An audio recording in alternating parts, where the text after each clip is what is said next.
자, 오늘은 무슨 날이라고요? 성탄절. 성탄절은 성탄절은 누구의 생일? 예, 예수님 생일입니다. 네, 대답 잘해줘서 고맙습니다. 자, 성탄절에는 누구나 즐겁고 기쁘고 행복하기를 원하죠. 또 재밌기를 원합니다. 여러분도 그러시나요? 별로 안 그러셔요? 네. 그래서 우리가 뭐라고 인사 나누죠? 메리 크리스마스. 메리 크리스마스는 즐거운 크리스마스 이런 뜻이에요. 즐거운 크리스마스. 자, 그래서 우리는 성탄절에 대한 환상을 가지고 있어요. 그래서 성탄절 하면 여러분들이 생각나는 게 뭐가 있어요? 성탄절 하면 생각나는 거. 선물. 산타 할아버지. 또 뭐가 생각나요? 트리. 예, 선물 상자. 선물하고 선물 상자하고 다른 건가 봐요. 네. 또 뭐가 생각이 나요? 눈 내리는 화이트 크리스마스. 그죠? 그리고 또 산타 할아버지. 맛있는 음식.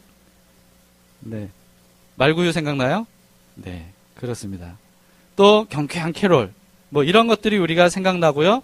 또 결혼하지 않은 청년들 같은 경우에는 로맨틱한 분위기. 뭐 이런 것도 이제 성탄절에 원하는 사람들이 많이 있습니다. 자, 근데 성경을 읽어보면요. 성탄절 분위기는 우리가 생각하는 성탄절과는 너무너무 많이 달랐어요. 자, 어떻게 달랐을까? 우리는 성탄절 되면 막 캐롤 부르면서 잔치하고 파티하고 선물 받고 이러지만 그 당시는 전혀 그러지 않았습니다. 성탄절은 누구의 생일이라고요? 예수님이 생일인데 예수님이 탄생하신 날부터 어떤 일이 있었는지 우리가 그걸 좀 봤으면 좋겠습니다. 예수님께서 탄생하실 때 마리아는요. 어떻게 했냐면 목숨 걸고 하나님의 아들인 예수님을 잉태했잖아요. 왜냐하면 어제 어른들 설교 때 제가 얘기했거든요. 그 당시에 결혼 안 한 여자가 아기를 임신했다. 그거는 그 당시에 죽어 마땅한 죄였어요. 그런데 마리아가 결혼도 안 했는데 아기가 생겼잖아요. 하나님에 의해서. 그런데도 불구하고 하나님께서 너에게 아기가 생길 것이다. 그 아기는 하나님의 아들이다. 이렇게 천사가 얘기했을 때 마리아가 알겠습니다. 제가 지금 만약에 결혼하지 않았는데도 아기가 생기면 죽을 수도 있는 상황이지만 하나님께서 그렇게 하신다면 뭔가 이유가 있을 겁니다. 받아들이겠습니다. 그래서 아기가 생겼던 거예요. 이렇게 어려운 상황에서 아기가 임신을 하게 됐는데 그런데 아기를 10개월 동안 품에 품고 있다가 이제 비로소 아기가 탄생할 때가 됐을 때 어떤 일이 있었냐면 하필이면 그때 로마 황제가 명령을 내렸어요.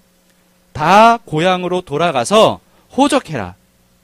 그런데 예수님의 부모인 요셉과 마리아의 고향이 어디냐 하면 베들레헴이라는 곳이었고요.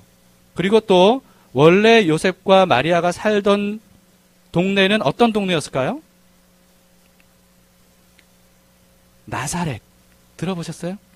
나사렛. 그런데 나사렛하고 베들레헴은 굉장히 거리가 멉니다. 어느 정도 거리가 뭐냐 하면 아이들은 잘 모르겠지만 서울부터 대전 정도 거리가 돼요. 직선 거리로. 그러니까 150km. 제가 구글 지도로 거리를 재봤어요. 근데 150km 직선 거리로.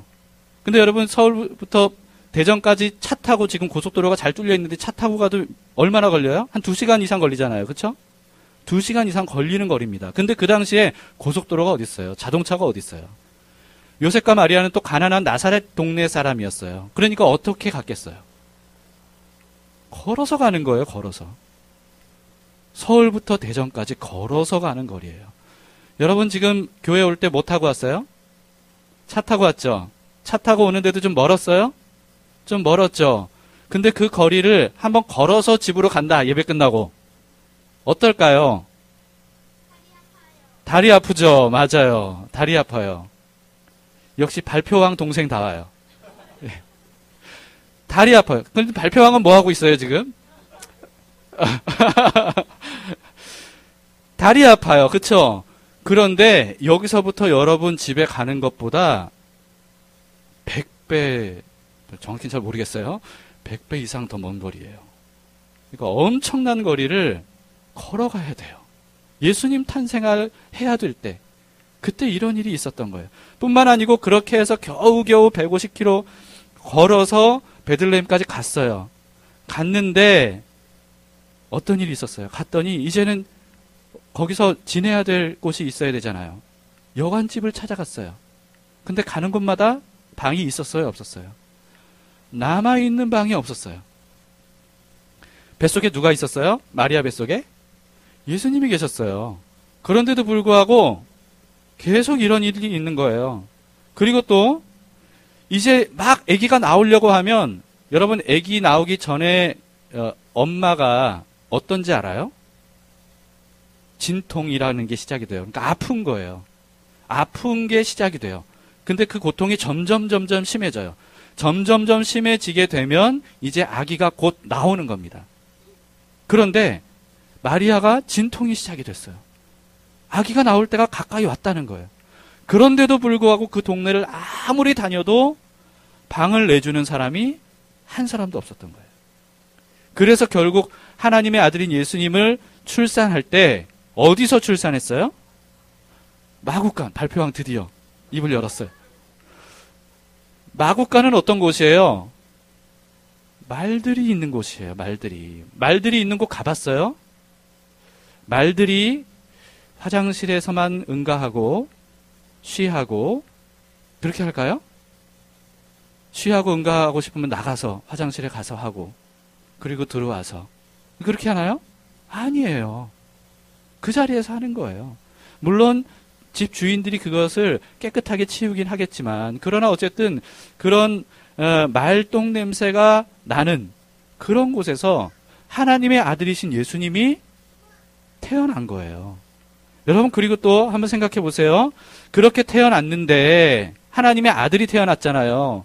그런데 눕힐 데가 없어요. 눕힐 데가. 요즘에는 여러분 어디서 태어났는지 기억 안 나겠지만 병원이나 산후조리원 이런 데서 아주 깨끗한 환경에서 아주 좋은 침대에 아기를 눕히거든요. 그런데 하나님의 아들이신 예수님은 어디에 눕혔어요? 말 구유가 뭐예요? 구유가 뭔지 알아요? 미나야, 말 구유가 뭔지 알아? 구유가 뭔지 알아요? 맞아요. 말밥 그릇이에요. 말이 밥 먹는 그릇. 말이 밥 먹는 그릇. 물론 말이 밥 먹고 남은 게 있는데 거기에 눕히진 않았겠죠.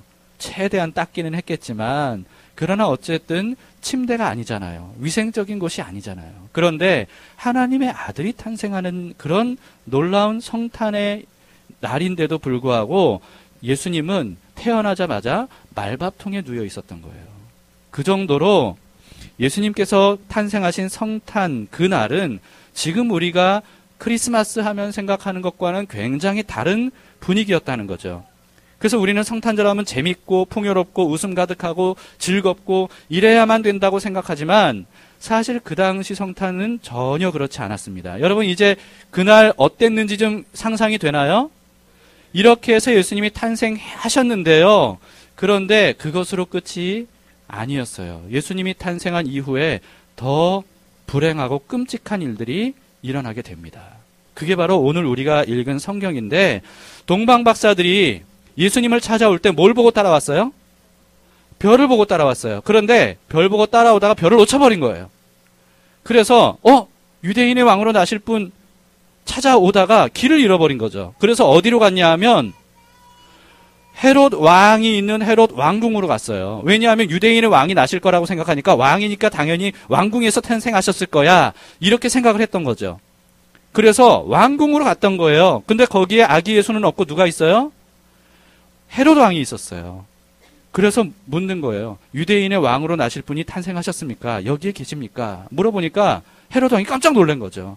유대인의 왕은 난데 유대인의 왕이 누가 탄생했다는 거냐. 그래서 헤롯 왕이 몰래 그런 마음을 숨기고 동방박사에게 아주 친절하게 얘기합니다. 여기에 탄생하진 않으셨지만 어딘가 탄생한 것을 여러분들이 알게 되면 저에게 알려주세요. 저에게 알려주시면 저도 경배하겠습니다. 이렇게 동방박사에게 속인 거예요. 물론 지금 제가 존댓말로 했죠. 왕이니까 아마 반발을 했겠죠. 그런데 헤롯 왕의 마음속에는 아기 예수에게 경배할 마음이 있었을까요? 없었을까요? 그러면 왜 물어봤을까요?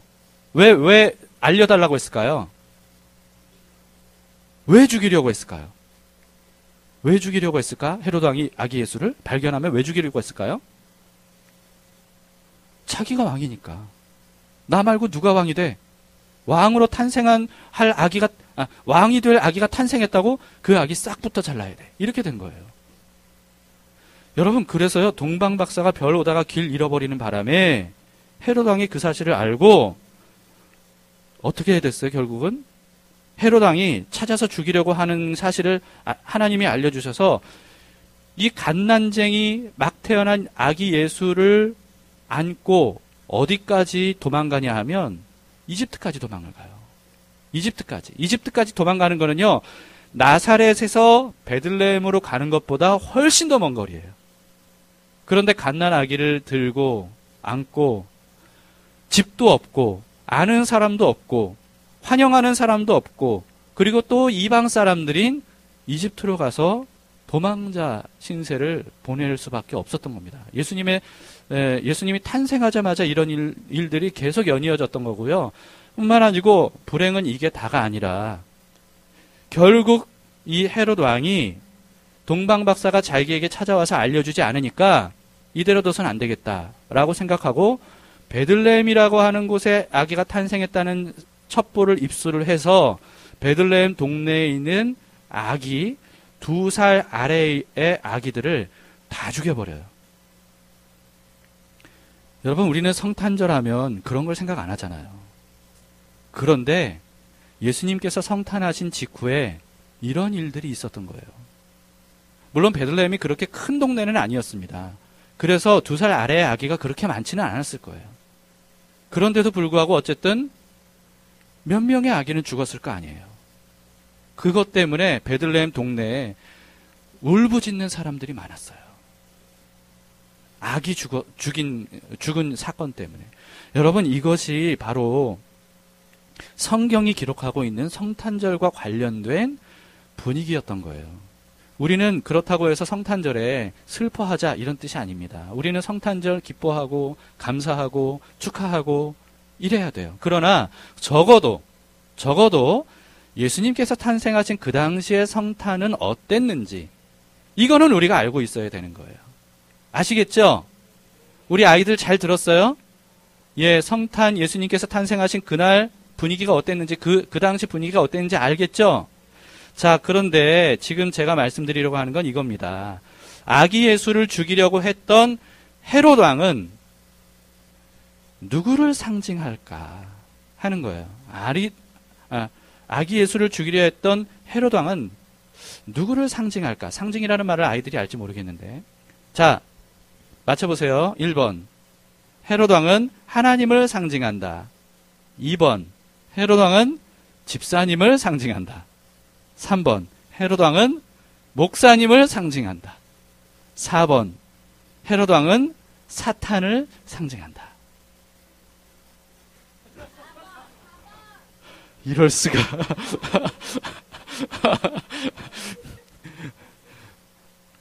발표왕 몇 번이에요? 1번이에요? 찍지 말고. 지금 보기를 제대로 안 들었군요. 자, 이제까지 제가 설명드렸죠? 헤롯 왕이 어떤 일을 벌였어요? 어떤 일을 했어요? 예수님을 죽이려고 2살 이하의 베들레헴 동네에 있는 아기들을, 남자 아기들을 다 죽였잖아요. 그런 일을 한 사람이 헤롯 왕이에요. 그 헤롯 왕이 누구를 상징할까요? 당연히 사탄을 상징합니다. 자, 왜냐하면요, 사탄도 마찬가지예요. 헤롯 왕이 왜 아기 예수를 죽이려고 했다고요? 왜냐하면 자기가 왕이어야 되는데 누가 왕이 되겠다는 거냐 하는 거죠. 그 왕자리를 자기가 차지하려고 아기 예수를 죽이려고 했던 거예요. 사탄도 마찬가지입니다. 여러분, 사탄이 제일 되고 싶은 게 뭔지 알아요? 왕 되는 거예요. 사탄이 제일 되고 싶은 건 자기 마음대로 다스리는 왕이 되고 싶은 거예요.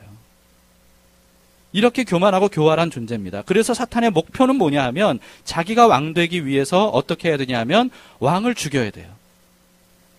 그래서 만왕의 왕 되신 예수님을 죽이려고 하는 것이 사탄의 목표예요. 그런데 예수님은 죽일 수 있는 분이에요, 없는 분이에요? 죽일 수 있는 분이에요, 없는 분이에요? 물론 한 번 죽으셨죠. 십자가에서 죽으셨잖아요.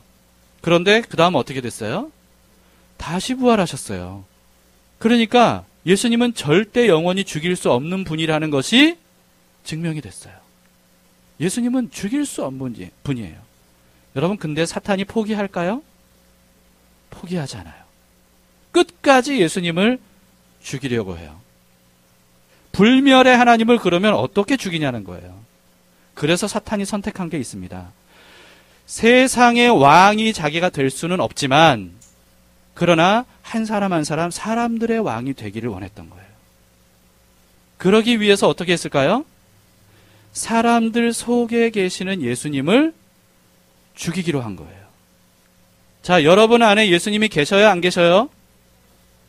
미나 안에 예수님이 계셔요, 안 계셔요? 민준이 안에 예수님이 계셔요, 안 계셔요? 그래요, 계셔요. 주한이 안에 예수님이 계셔요, 안 계셔요? 계셔요. 예, 들렸어요. 계셔요. 예수님이 계시죠?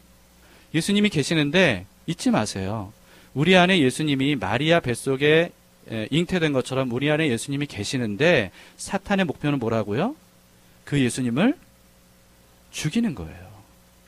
그래서 어떻게 하길 원해요? 여러분의 왕이 되기를 원하는 거예요. 이게 바로 사탄이 노리는 거예요. 헤롯 왕이 그랬던 것처럼 여러분, 그 예수님을 우리가 빼앗기면 돼요, 안 돼요? 안 되겠죠. 예수님이 우리 안에 계신 예수님이 죽도록 내버려 두면 돼요, 안 돼요? 당연히 안 됩니다. 그렇기 때문에 필사적으로 지켜야 되죠.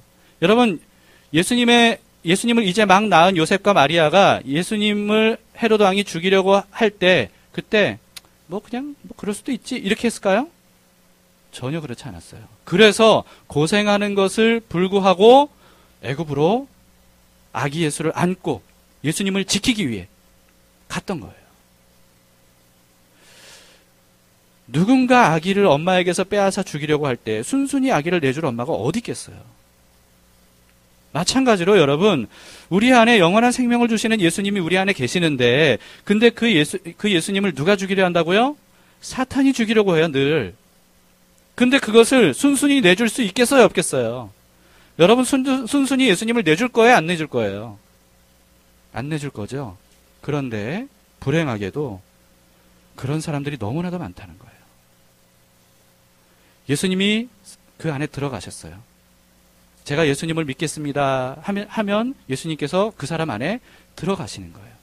그런데 그렇게 해서 교회를 다니고 신앙생활을 하다가 어느 순간 어떤 일들이 있으면 너무나도 쉽게 사탄이 어떤 유혹을 주거나 어떤 두려움을 심어주거나 어떤 일들을 벌이게 하거나 사람과 싸우게 하거나 이런 일들이 있으면 너무나도 쉽게 그 예수님을 내줘버려요.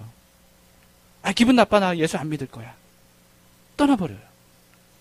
여기 우리 아동부 아이들이 있는데요. 우리 한국교회 아동부, 그러니까 유초등부 아이들, 이런 아이들이요. 언제 제일 많이 빠져나가냐 하면 아동부를 졸업하고 중고등부 올라갈 때, 그때 굉장히 많이 교회를 떠납니다. 그리고 또 청소년도 마찬가지예요. 중고등부에서 청년부로 올라갈 때, 그때 제일 많이 빠져나가요. 이건 뭘 의미하는 거예요? 어떻게 보자면 자기 안에 들어오신 예수님을 죽도록 사탄에게 그냥 내주는 꼴이 되는 거예요. 여러분 아시겠죠? 어른들도 마찬가지입니다. 얼마나 이런 사람들이 많아요.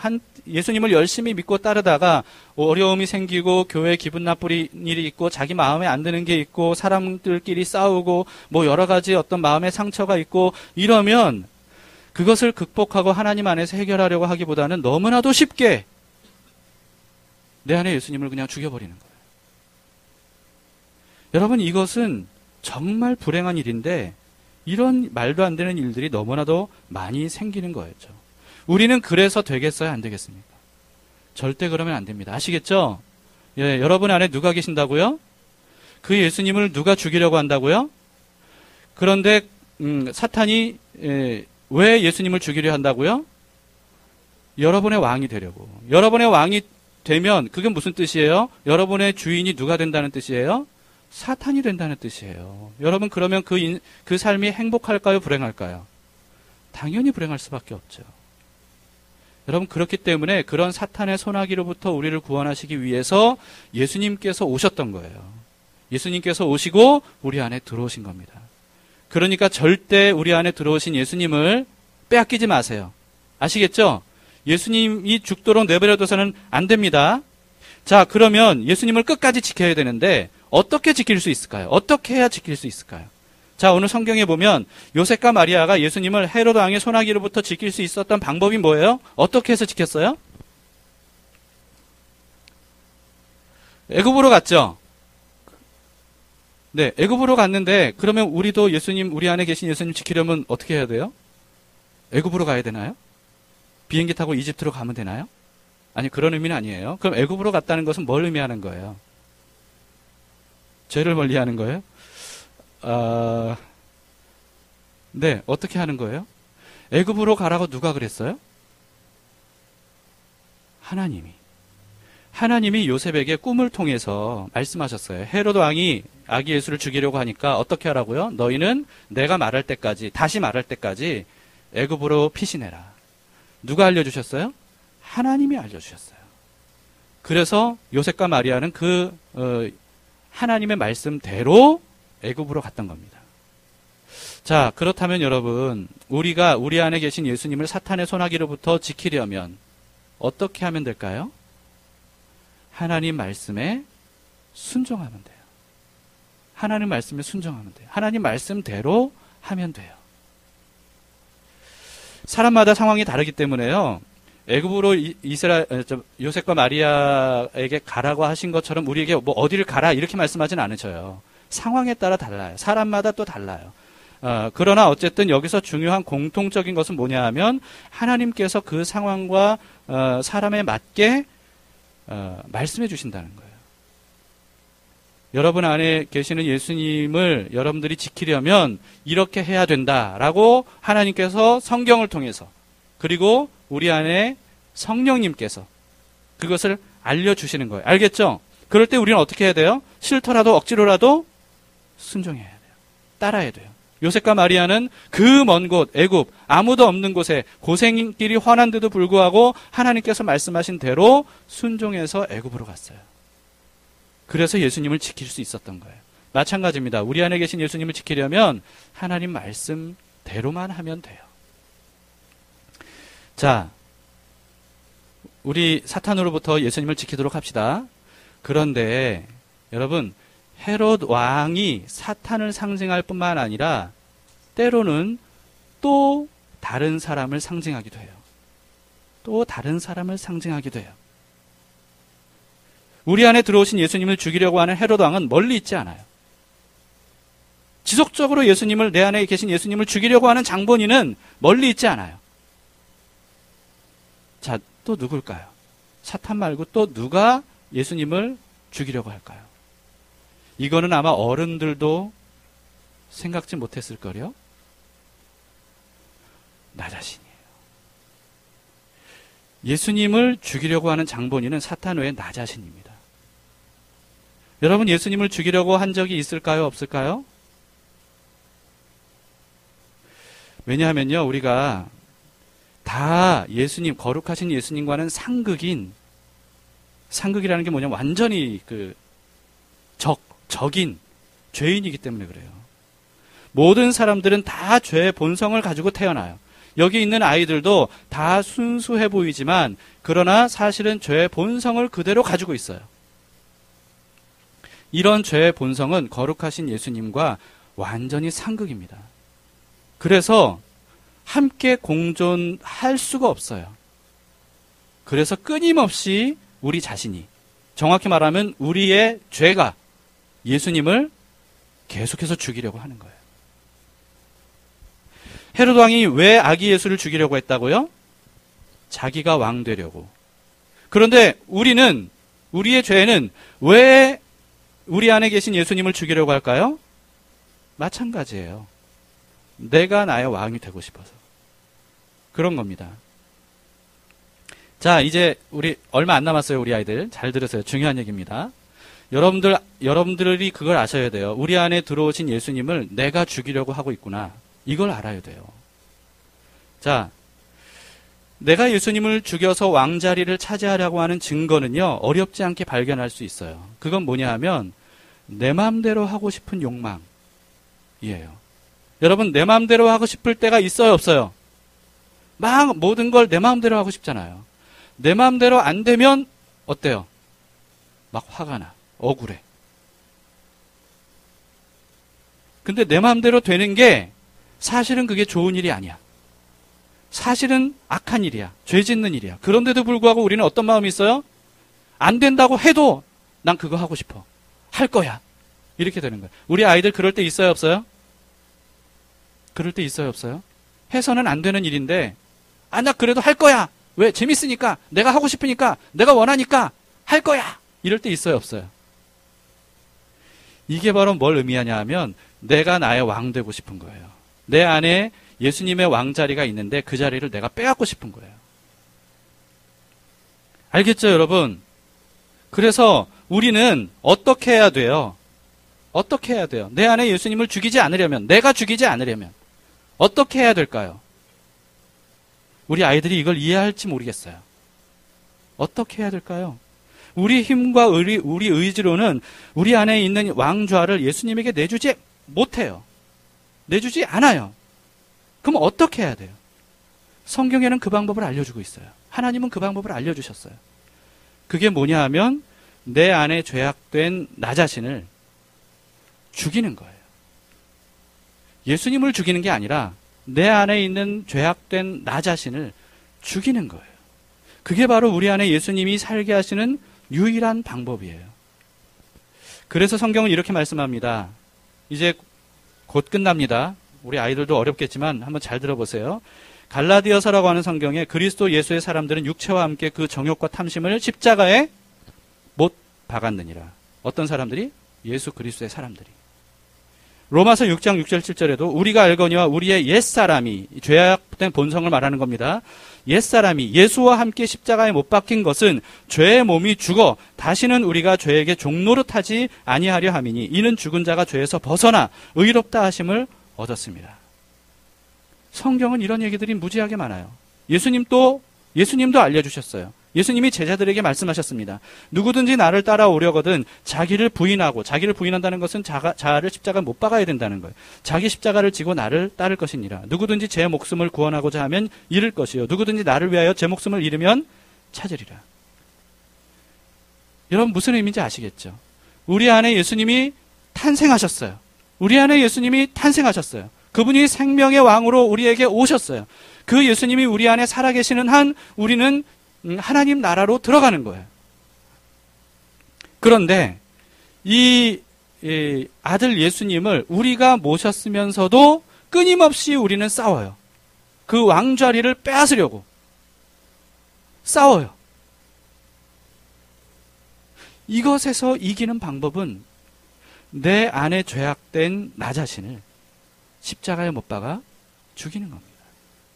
그래야 내 안에 예수님이 사셔서 죄악된 사탄의 종으로서 사는 것이 아니라 왕 대신 하나님의 나라 백성으로 살 수 있는 거예요.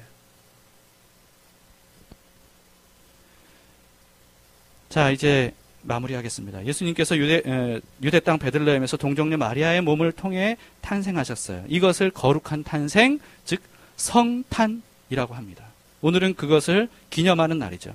그런데 그 이후로 역사적으로도요, 헤로드 왕뿐만 아니라 수많은 사람들이 탄생하신 예수님을 죽이려고 얼마나 많은 시도들을 했는지 몰라요. 지금도 마찬가지입니다. 예수님은 성령님에 의해 우리 안에 들어오셨어요. 그 이후로 계속해서 우리 안에 계시는 예수님을 죽이려고 하는 시도들이 사탄으로부터 또 나 자신으로부터 계속되고 있어요. 여러분 이 사실을 절대 잊지 마세요. 그 위협으로부터 우리 안에 계신 예수님을 지켜야 됩니다. 반드시 지켜야 됩니다. 어떤 대가를 지불해서라도 우리 안에 생명의 왕으로 오신 예수님을 반드시 지켜야 돼요. 그것이 하나님 나라 백성으로서 하나님이 영원한 복을 주신 그 영생을 얻는 유일한 길입니다. 예수님을 끝까지 지키는 것이 우리 인생 최대의 미션이에요. 아시겠죠? 우리 인생 최대의 미션이 뭐라고요? 예수님을 끝까지 지키는 것. 자, 우리 잠깐 기도하겠습니다.